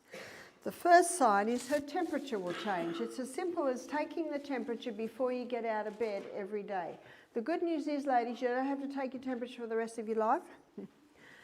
After a few months, you will get to know your body so well that you won't necessarily have to do that. But at first, when you're still learning your body, learning its signs, learning how it works, maybe for the first couple of months, what you'll find is the temperature goes up and down a little bit, then it drops and goes up onto a higher plane. That drop and up onto a higher plane is an indication that ovulation has begun. An ovulation, most of the time, will begin around day 14. It'll allow you to define it. Is it day 13? Is it day 15? That's one sign. Another sign is that the cervix changes. And it's as simple as a lady checking her cervix every day. At first she's got nothing to compare it to, but as the weeks and the months go by, she begins to see the changes. The third sign is that the lubricant in the birth canal changes. So when estrogen's high, it's usually white and thick and not as profuse, but when progesterone's high, it's clear and stringy and much more profuse. And what the lady will find is those three signs will come together, usually around this third week. Again, looking at the signs allows her to define it, because we're not all exactly the same, but it allows defining. So she says to her husband, the second week, I'm safe. Third week, I'm not safe. Fourth week, I'm safe, around that. And so when she is not safe, then he either masters the art of withdrawal or he uses a condom. I was reading an article of the Italian men, how they prided themselves in not getting their women pregnant by mastering the art of withdrawal. And I thought, I love that. The man's taken control. So often the women have to go on the pill, or they have to have their tubes tied. And I don't agree with having the tubes tied. I don't agree with cutting pipes and tubes in the body, because there's an effect. And the lady wears an IUD, or the lady has a marina. Yes, I know when I married Michael, I was 44, we're in our early 40s. He said, do you want any more children? I said, no, I think we've got enough. We had 8 between us. He said, so maybe I should have a vasectomy. I said, no, no need for a vasectomy. Because I was able to tell him when I was fertile, and you'll notice we didn't have any more babies. And in that way, we are protecting the next generation, because we're mastering the art of birth control naturally. It's a matter, again, of listening and observing what your body is doing. And in that way, the pill can be stopped. HRT, what I'm going to show you here, there is no need for hormone replacement therapy. Meat, I've chosen to eliminate it out of my diet. If you like meat and you want to eat meat, must be organic. I do not believe it is safe today. Chemicals, we're going to get the chemicals out of our homes. Most people go home and the first thing that gets looked at is either the ladies, they might be looking at what's in their fabrics, but the laundry cupboard. It's time to get a big garbage bag and throw it all in. If my grandchildren get into my laundry cupboard, there's nothing in there that's going to kill them or make them sick. But in most laundry cupboards, there are toxic things in there. I was talking to a pest control guy. He did our program. He said, is it true that we can buy in the supermarket things that it's illegal for you to use? He said, oh yes. So there are things in the supermarket, maybe they're disinfectants, maybe they're strong things, that even the pest controls today are not allowed to use because they're so toxic. Many people are poisoning themselves with what they're cleaning their bathrooms with. A lady said to me, my daughter, she's going to college, she's doing cleaning to get money, and she got really sick because of the chemical cleaners. She said, what'll she do? And I said, this is what I'd do. I'd say to the boss, unfortunately, the chemicals are making me sick. Would you agree for me to do the cleaning with my own natural products? And she did that. She was a bit scared. She thought she'd lose her job, but I think the boss was impressed that she would go, that she's going to buy them. Do you know what he ended up doing? Changing his whole business. And I met a lady many years ago. It was when I was in Darwin. You know, Darwin's way up the top of Australia. They don't have winter, they have wet and dry because they're near the equator. And a lady came to me and she said, I'm a single mother, I've got 2 little children. She said, I had my babies young, I'm not trained in anything, so I decided to become a green cleaner. She put an ad in the paper, green cleaner. She takes sodium bicarbonate, vinegar, and if it's really tough, you put them together, they foam up and get the scrubbing brush in. And she takes eucalyptus or lemon myrtle, which is a beautiful Australian plant, essential oils. Because if the lady comes in and can smell something lovely, often they're happy with that. Ladies know their smells. I went back a year later, she came to me and she said, Barbara, I don't work anymore. I've got 4 people working for me. She said, my business has exploded. You don't need any qualifications to be a green cleaner, do you? And if you go into a house and it's covered in mould, you know what you do? You walk straight out of that house. No, don't put yourself at risk. And if it is maybe a close relative and you want to help them, there is a time for a mask when you're cleaning a mouldy bathroom. But I ideally not. So eliminate the chemicals. I think it's impossible to totally eliminate the plastic. You do as best you can. Even in fabrics, I don't mind if there's even 10% polyester sometimes. That gives a little bit of stretch. Sometimes socks, it gives a bit of strength to it. I don't mind if there's a very small amount.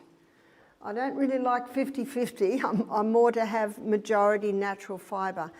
And there's a product called Booty.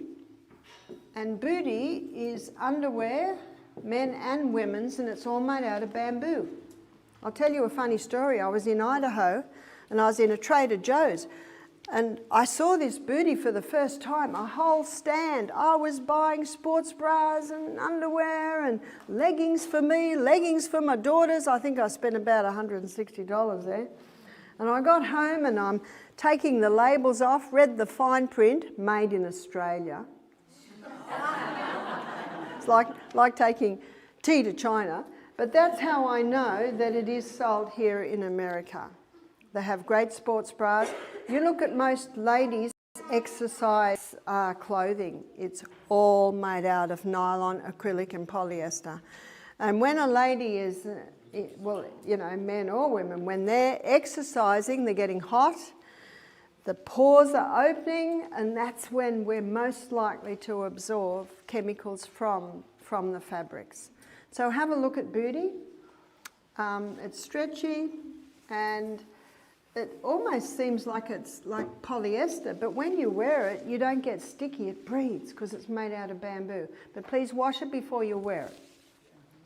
So eliminate, and again, if you do eat wheat, make it a very small amount and ideally organic because it's not sprayed with chemicals, yeah? What do I use for laundry detergent? Echo, I even buy Echo in Dubai because we have an apartment there. There's no tax in Dubai. Australia's shocking in tax. But anyway, back to the subject. I know that in Trader Joe's you can get some nice ones. I've been in some places where they have doTERRA. doTERRA have a really nice laundry detergent. And you can do a teaspoon with a whole load. It's very strong. And that gives beautiful scents because doTERRA are the essential oils. You just really have to read your labels. And what we're using at the moment in our little flat here is their sheets. And you just put that soap sheet in and you can get some quite nice natural ones there. My daughter Julia, she's got a front loader and the front loader had to be fixed, so the mechanic came, the washing machine mechanic fixed it, and he said to her, do you know that these front loaders are so effective at cleaning, you do not need much washing detergent. Do you hear that? You need very, very little. So I tested this when I was in a European country a couple of years ago. I looked at all the laundry detergent. Oh, in this house I was staying in, they're toxic. So sometimes I'll use the hand wash and squirt that in, but even it was toxic.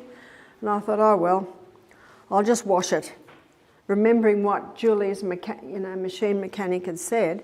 Anyway, I just washed it with nothing, just water. And then when I took it out, it smelt really nice. Hung it on the clothesline. The sunshine purifies.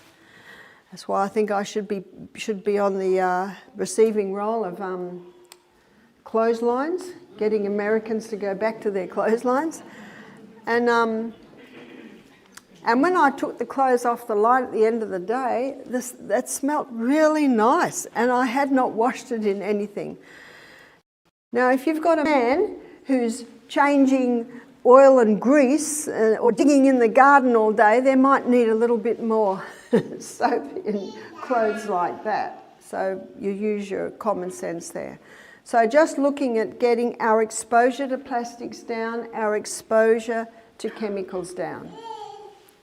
The liver has the ability to release excess estrogen out of the body, and it'll take it down one of two pathways. The hydroxy-2 pathway, it eliminates it out. The hydroxy-16 pathway, it comes back in. So what I'm going to do is I'm going to give a list of foods and vitamins, herbs that stimulate the pathway for the liver to release excess estrogen. Vitamin B6, vitamin B9 and vitamin B12. And by the way, those B vitamins have been shown to protect against Alzheimer's too. The B vitamins are the brain vitamins, but these 3 B vitamins help or stimulate the liver to release excess estrogen.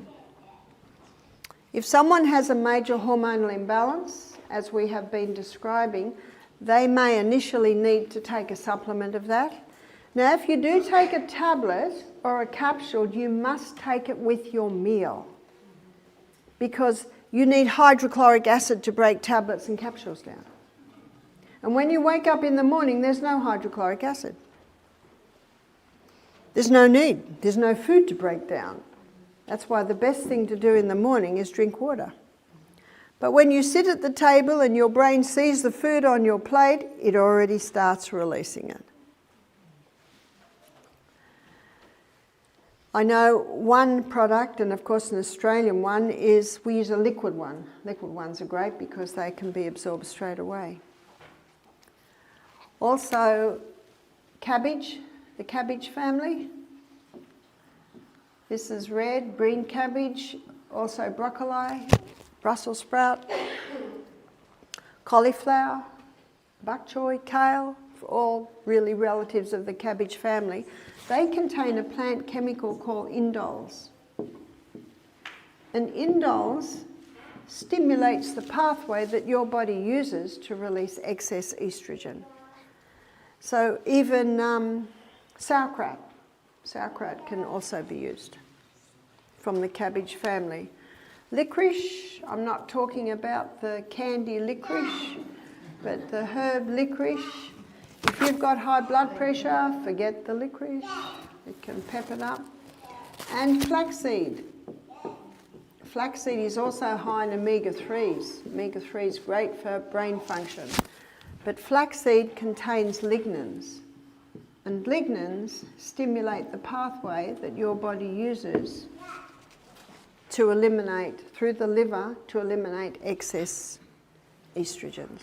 So number 1 is turning the tap off. Number 2 is eliminating excess estrogen out, because as I showed you, the high estrogen's the problem.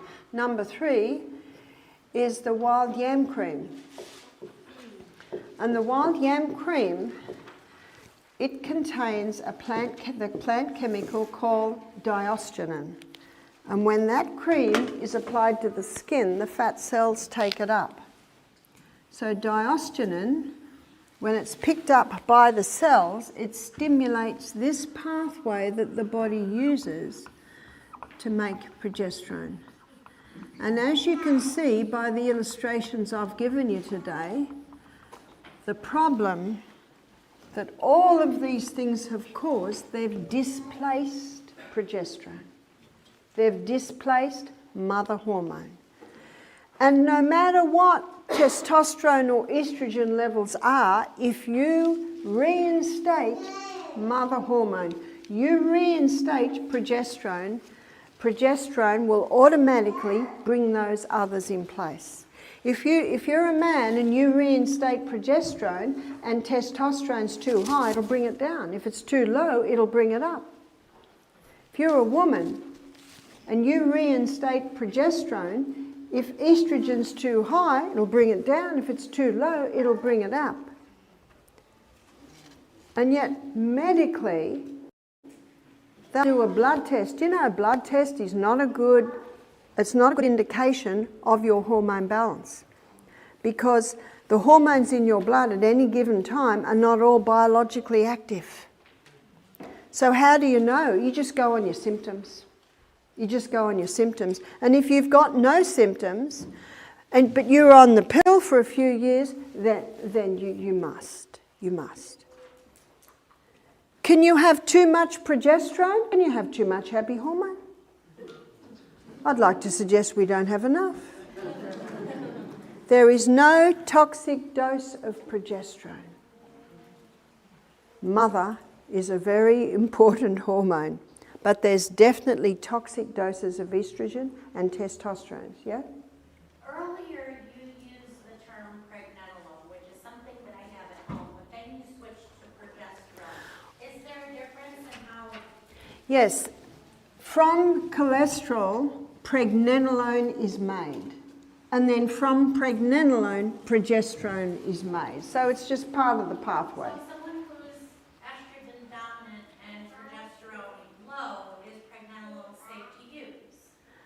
I don't think there's any need. Okay. There's no need to take it because what we need is progesterone. And when you have a test, as I said, all the hormones in your blood at any given time are not all biologically active. So I believe God meant for all of us to be our own doctors, and the best way is to observe. Look at your history, observe your body's response or your body's symptoms, and then you start applying different things and you observe your body's response. That is your best guide. Your body can tell you what no test can tell you. Your body can tell you what no man or woman can tell you. It's just observing your body's response and adjusting accordingly. So the wild yam cream applied to the skin stimulates the pathways that your body uses to reinstate mother hormone. Can you eat the wild yam? Well, Dr. John Lee, he says that when you apply it by skin, you get 400% more of the active components. When you eat it by mouth, your liver detoxifies most of it. And so applying it to the skin, the fat cells immediately taking it up, so you're bypassing the liver. It's the most effective. When I was in the Bronx in 2004 teaching, they brought a young girl to me. She was only 9 and she was already menstruating. So I suggested that she go on the wild yam cream. My PA last year, Jacqueline, or this year too, her 14-year-old son was developing breasts because she'd been on the pill for many years before she had babies. And so she put her 14-year-old son on the wild yam cream. And within a couple of months, those breasts went down. So that's the good news. You're just observing and you're watching. I also met a 92-year-old lady who was on the yam cream for her osteoporosis. So if you're between 9 and 90, this is the cream. One lady said to me, I think most of us are, except for a couple of little ones. One lady said to me, I tried the yam cream and it didn't work. I said, why do you say that? She said, well, and I said, and how long did you do it for? She said, 2 months. I said, well, let's have a look at the imbalance. This is the imbalance, estrogen dominance, progesterone deficiency. After 2 months on the cream, we're about there. Where do we want to be? There. It might have taken 20 years to be thrown out of balance, but the good news is it won't take 20 years to get back into balance. But it might take a little bit of time. And in Galatians 6, verse 9, it says, "Let us not be weary in well-doing, for in due season we will reap if we faint not." Don't give up. Keep going, keep going, keep going. But it reminds me of my daughter Emma, who was going to grow up in a minute. But it took her another 10 years. She was only 5. We want to be better in the minute, but it takes more than a minute, yeah? Where do you put the wild yam cream? Where do you put the cream? Very good question. You apply it to the inside of your arms one time. You apply it to the inside of your thighs another time, chest another time, abdomen another time, sometimes face. So you alternate the sites of application because that keeps the body from getting reactive to it. Well, it keeps the body reactive, I should say, because you're applying it in different spots.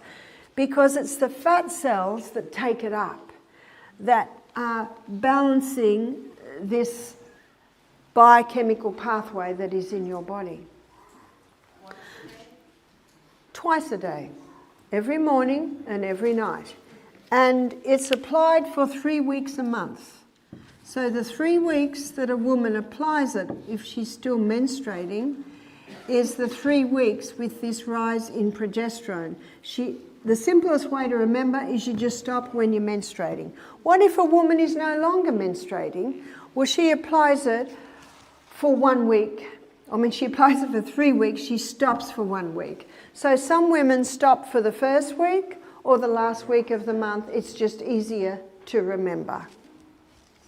Yeah? The wild yam cream, can it be used while you're nursing? The wild yam, and I know my daughter Jessica, she used it all through pregnancy and all through nursing.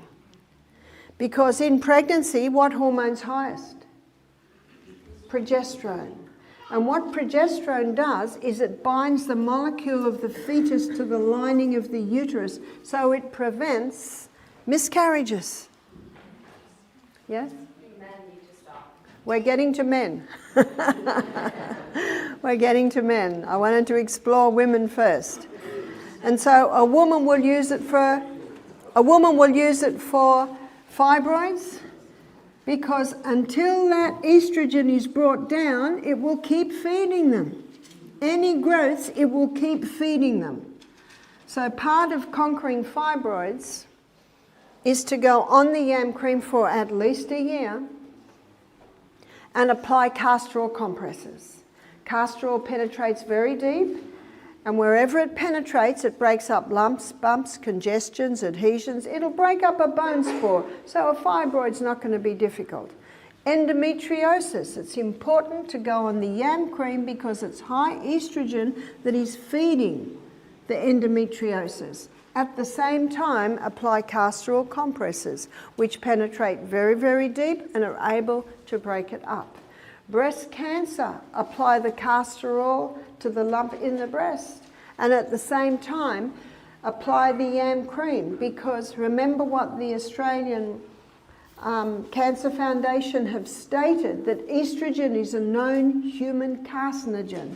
So with all cases of endocrine cancers, whether it be cervical, whether it be ovarian, whether it be uterine, whether it be breast, whether it be thyroid, it's vital that the yam cream be applied to reinstate mother hormone and get that estrogen down.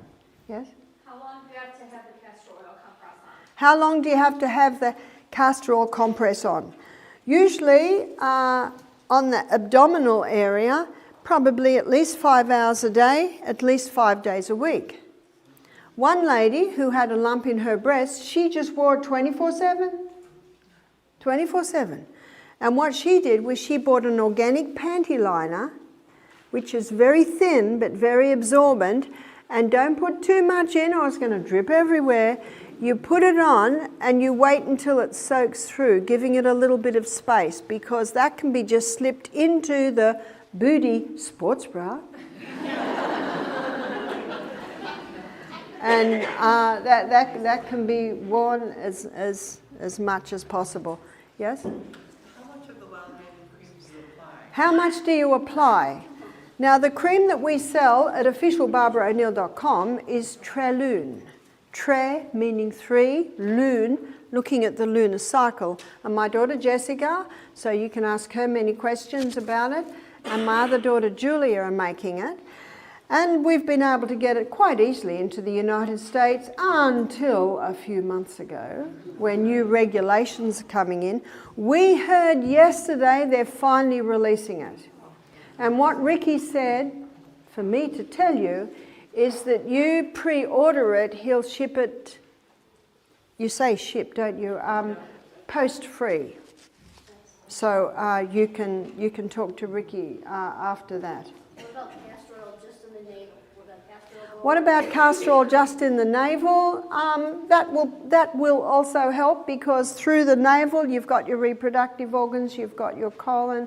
But wearing the compress means that more castor oil can go into that compress, so when you're wearing it, more castor oil can go into you.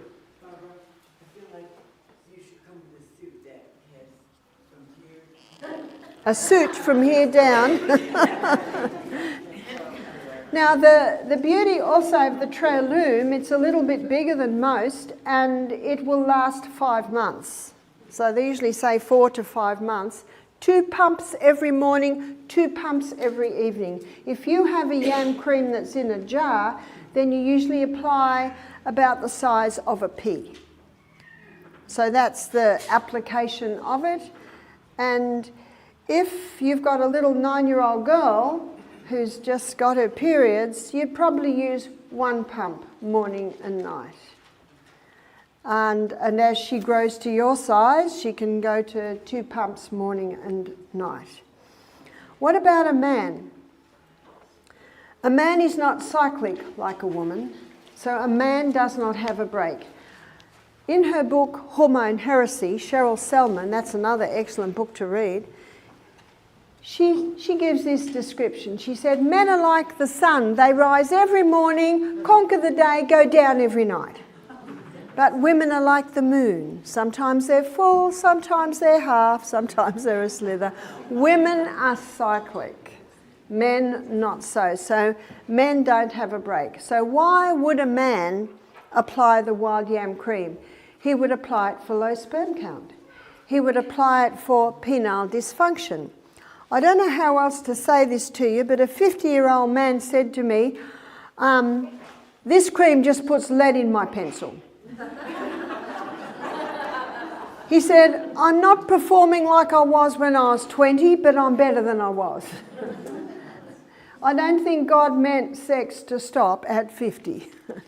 But there are many who are struggling with this. And I want to go back for a minute to the menopausal woman. The menopausal woman who is finding it very difficult to be intimate because she finds no lubricant and her cells are very tender and she has no desire for sex. The wild yam cream can certainly help with her desire. But there's something else that's come along that is making a difference to women.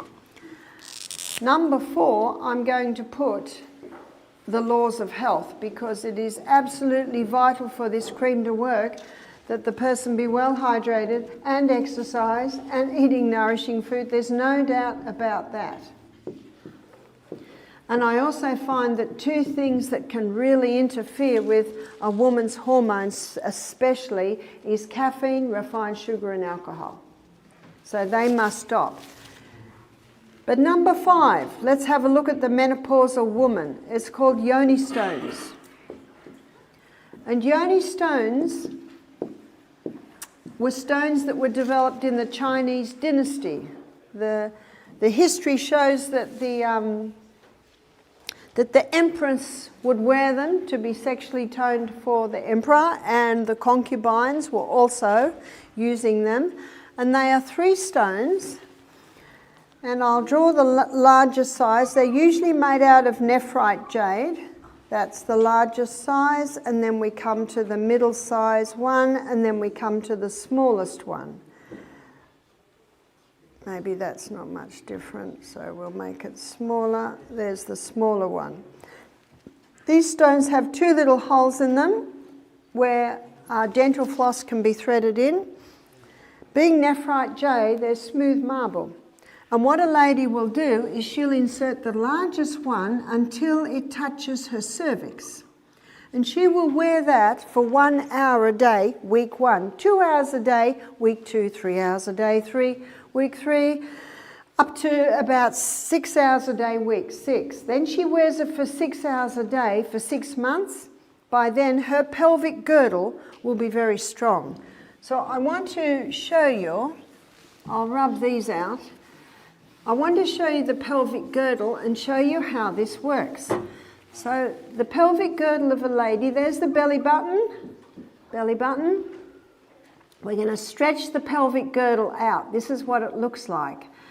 And this is the coccyx, which is the last bone of her spine.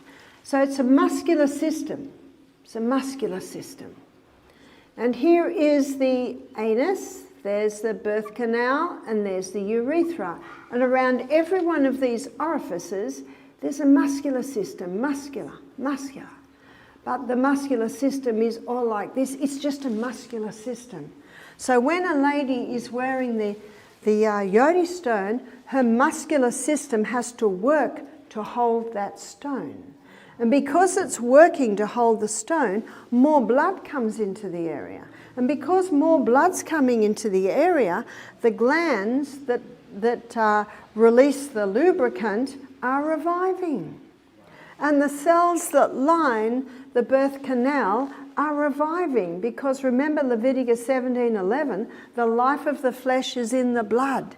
You increase blood supply anywhere in the body, you increase healing.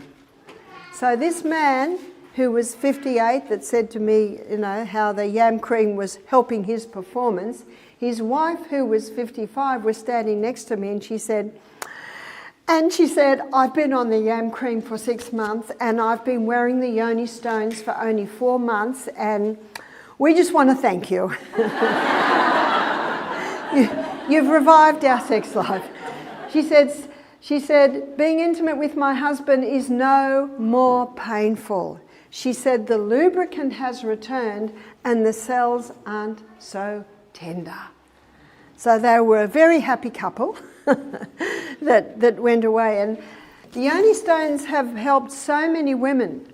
I know my daughter Jess told me that when she had her last baby, in fact, her and her husband planned exactly when the baby was coming, which you can when you've mastered the art of birth control. And the midwife came, and there was a little blow-up bath, and saffron pearl was born in their house, in the pearl. Now, Jessica's midwife is in her 50s, and she told her a story. She said, I had prolapse. What's a prolapse? Very uncomfortable when the uterus can prolapse right down to the opening of the birth canal. Very uncomfortable. She went to the doctor, and he said he could sew mesh there. Yes, I hear a few groans when I say that. Do you know, I've met some people that have had mesh and it's worked, but I've met a lot and it hasn't. He said he could use mesh to hold it up. She went home, Googled mesh, didn't like the sound of it, Googled prolapse, and discovered yoni stones. So she ordered the yoni stones, and she started to wear the larger one, and after 3 months of wearing that larger stone, she was up to 6 hours a day, she noticed no more discomfort. She went back to the doctor. He said, I can't understand it, but you don't have a prolapse anymore. Why is it helping that? Because we're constantly being drawn down because of gravity. So when you build those muscles up, they hold the whole area up. I gave this story at one of our retreats back in Australia a few years ago, and there were 2 women both in their 50s, who had prolapses. Both of them had had the surgery with the mesh. In both cases, it hadn't worked. And now they've got the terrible discomfort of this mesh and the uterus prolapse. And because they were public patients, they had to wait 6 months before they had an operation where the doctor just took everything out, took the uterus out, everything out. And when they heard this, they started to cry. They said, if only we'd known. If only we'd known there was something that we could do. My eldest daughter, Emma, her twin girls are 21 now, but when she gave birth to them, they were both about 6 pounds. And after she gave birth, and they told her she'd have to have a cesarean, but she birthed them both naturally. Ladies, you can do it. Ever after, for the next 6 months, if she coughed, if she laughed, she'd lose a little urine. And she thought, it's just probably something I'm going to have to wear for the rest of my life with carrying these heavy babies. And then she discovered yoni stones. She said within 5 months of wearing the stones, she could laugh, she could cough, and she did not lose any urine. Because when you wear the yoni stone in this middle orifice, it strengthens the whole of the pelvic girdle. That's the beauty of it. One lady who was 75, she said, I've got them, and but she said it just fell straight out.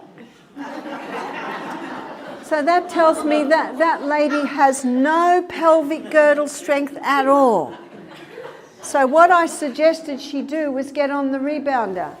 Now, if you've got a weak bladder and you get on the rebounder, you might feel a little come out. Well, just empty your bladder first.